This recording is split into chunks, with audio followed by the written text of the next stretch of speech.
What a game, and what a great way to respond after a really bad loss on Monday night.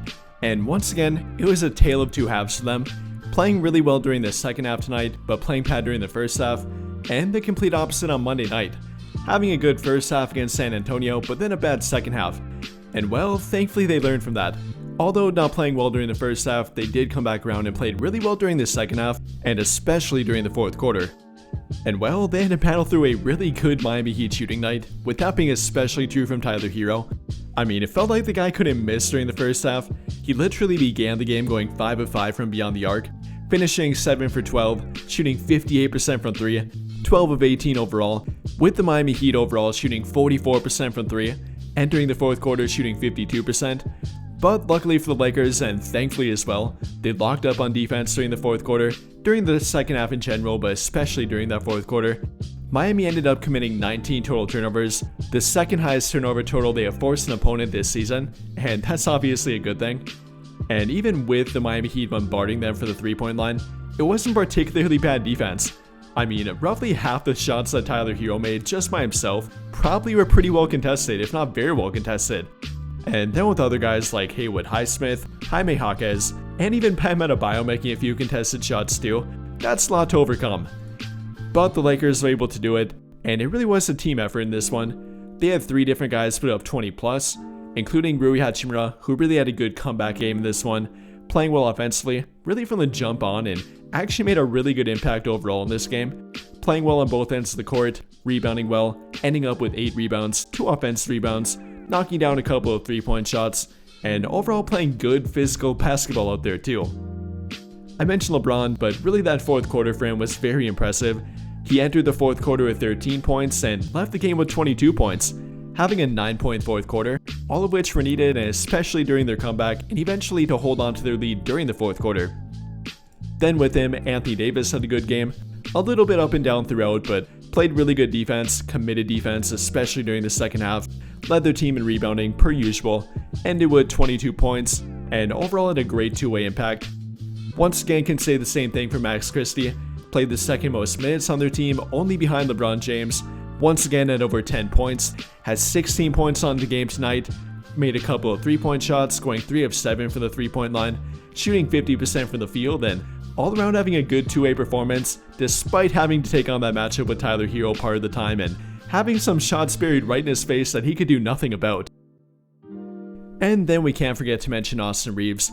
After a few bad performances or really getting picked on defense, he picked it up on defense tonight and with a really good offensive showing, only having 14 points quote unquote, but 14 assists to go with it, to only 1 single turnover. Showing that he can be their point guard. It might be a bit up and down in a learning process for him, but is taking on that role, played harder on defense, and a really good game for him overall too. Overall though, good team win. They eventually came together and locked in during the second half despite a poor first half, showing they can overcome adversity even with poor play and blazing hot 3-point shooting on the other end from their opponent.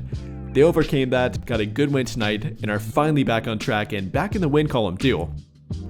But with that being said, I'll let you hear about what JJ Redick had to say about it and how they can maintain this play going forward. Feel like changed the most in that second half, not just defensively, but just energy and the whole thing? There was nothing we changed schematically. I implored our team to talk more and play harder, and I thought we did that.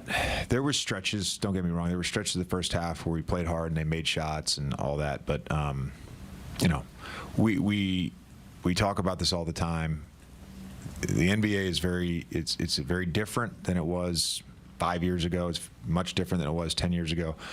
The requirement to win a basketball game is enormous against anybody in this league, and it starts with playing hard and being connected and talking. And I thought we did a great job. It's small stuff. Jackson played 14 minutes, his best he's played since he got back from injury, and he was great with his talk. LeBron, AD, AR, those guys led tonight. All 3 of them were very vocal. We showed a really high level of resolve that we've had at times. We can point to games where we get down and teams are making shots, and I thought we created really good looks from the zone when they went to the zone in the second quarter. They didn't go down. We trusted the process, and we made shots in the second half, but it was really our defense that allowed us to get back into the game and ultimately win. Jovic had that three in the corner, and then out of a timeout, I think LeBron scored 7 straight. Had a couple passes to Rui backdoor. What did you see from him in that fourth quarter? Yeah, I mean, just his comfort level closing a basketball game is obviously very high, and they ended up going man finally. After that first bucket against the zone, they finally got out of the zone and they went man, and we got to his spots. One out of pick and roll, one out of that left post. But again, he scored, and it was great. But we got stops, and we were able to take that from 108, 106, all the way up to whatever it ended up being, 9. So the defense was everything tonight. The loss you guys had in Miami in December, Herro went for 30+, and I didn't bring it up, Dave.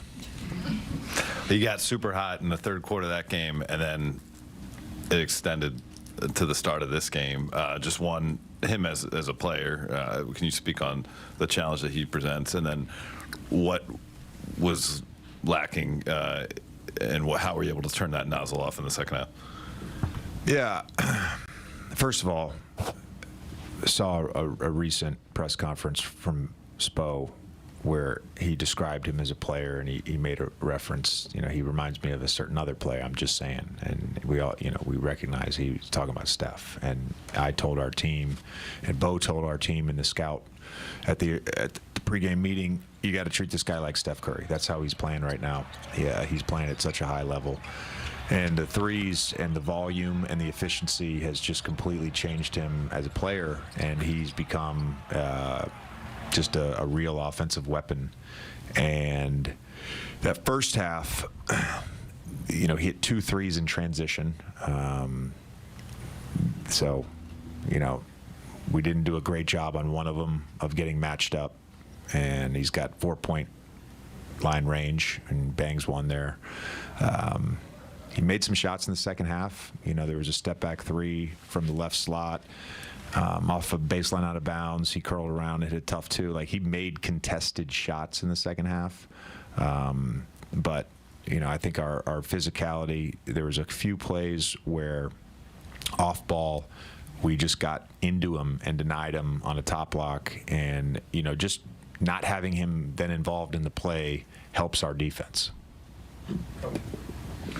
JJ, there was a sequence. You guys were already making your run at this point, but there was a sequence where. And to be clear, because I know how this works, okay, Steph Curry to me is clearly one of the greatest players of all time. I'm not saying Tyler Herro is Steph Curry. What I'm saying is Tyler Herro plays a lot like a young Steph Curry. Okay.